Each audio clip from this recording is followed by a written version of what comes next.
Ziparandion, je suis juriste de formation et présidente de l'antenne Sénégal du réseau ouest-africain des jeunes femmes leaders et co-coordonnatrice du réseau des jeunes féministes d'Afrique de l'Ouest.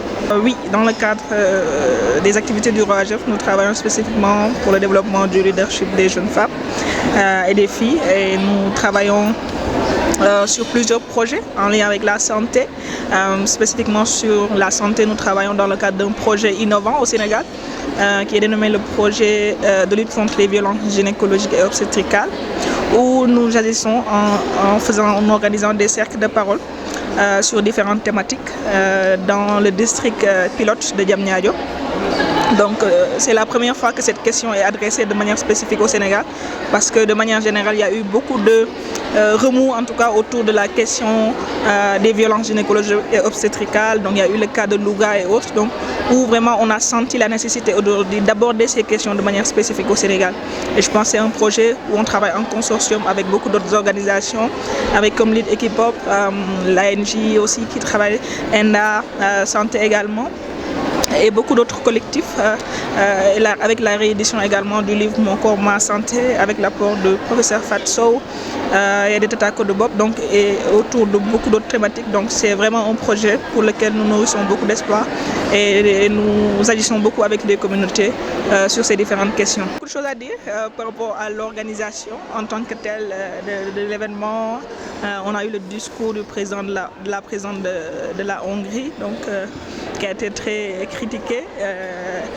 Il y a également toutes ces questions liées à l'organisation également, la prise en compte surtout des différentes langues qui demeurent une problématique majeure dans ces grands événements, parce que la voix des francophones peine à être entendue et on a rarement l'occasion en fait de nous exprimer sur les problématiques de nos pays parce que tout simplement il y a une barrière linguistique et je pense que c'est une question qui doit être adressée davantage. Il faut plus d'inclusion, puisqu'on parle d'inclusion de tout le monde, il faudrait également faire en sorte qu'il y ait une véritable justice linguistique dans l'organisation de ces événements. Mais à part ça, il y a également, c'est vraiment un moyen aussi de nous regrouper, de faire un état des lieux de tout ce qui se passe dans nos pays.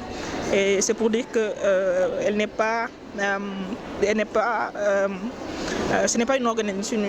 un événement qui n'a pas d'importance, ça a sa pertinence quand même, parce que simplement ça nous permet de nous regrouper, de parler de nos différentes questions, de faire du réseautage également, de rencontrer d'autres organisations qui travaillent dans les différents pays. Parce qu'aujourd'hui on se rend compte qu'il y a beaucoup de synergies qui se forment dans les différents pays, on voit beaucoup de consortiums pour répondre aux appels à projets, pour mettre en œuvre des projets, on voit des coalitions, des réseaux, des collectifs qui pullulent en fait dans l'espace public et c'est une bonne chose pour nous parce que ça dénote un peu de la prise de conscience de la nécessité aujourd'hui de travailler en groupe, parce qu'aujourd'hui on peut produire beaucoup plus d'impact en étant ensemble et c'est ce que les organisations font.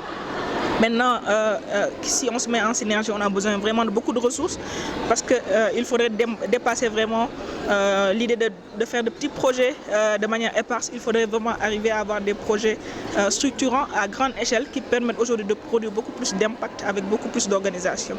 Il y a aussi une autre dynamique. Aujourd'hui, on n'est plus dans une dynamique où on construit les projets et on appelle les organisations pour venir mettre en œuvre. On est véritablement dans une dynamique de co-construction de projets, que ce soit avec des organisations, des ONG. Il faudrait qu'on puisse maintenir cette dynamique et même avec l'État co-construire des politiques parce que nous en sommes là. La société civile a son mot à dire, il y a son apport, son expérience, son expertise qu'il faudrait mettre à contribution aujourd'hui pour régler certaines problématiques et certains défis majeurs de notre continent. Il y a tout cet aspect sécuritaire aujourd'hui dans notre région ouest-africaine et du Sahel, aujourd'hui qui appelle à plus de mobilisation sur différentes thématiques aujourd'hui, d'où l'intérêt d'avoir des approches multisectorielles quand on adresse certaines problématiques parce qu'il faudrait qu'on arrive à avoir cette dimension holistique dans vraiment la recherche de solutions aux problématiques de l'heure. Ça m'inspire beaucoup, j'ajouterai sororité parce qu'il n'y a que des solutions, solidarity, solution and sorority. J'aurais ajouté pour dire que vraiment on a besoin d'espace et c'est pourquoi je disais que Women Deliver est pertinent à ce niveau parce qu'il faudrait qu'on ait des espaces où on peut parler de nos questions, ce n'est pas toujours donné. Il faut également la solidarité.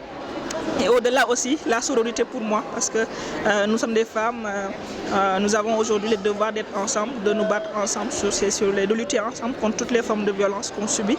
Donc on a aussi besoin d'être solidaires, surtout dans ce monde où il y a vraiment cette montée en puissance des mouvements anti-droit, beaucoup de menaces aussi. Donc il faudrait vraiment qu'on arrive à mettre en œuvre activement cette solidarité-là et trouver ensemble des solutions. Donc pour dire que voilà, c'est inspirant.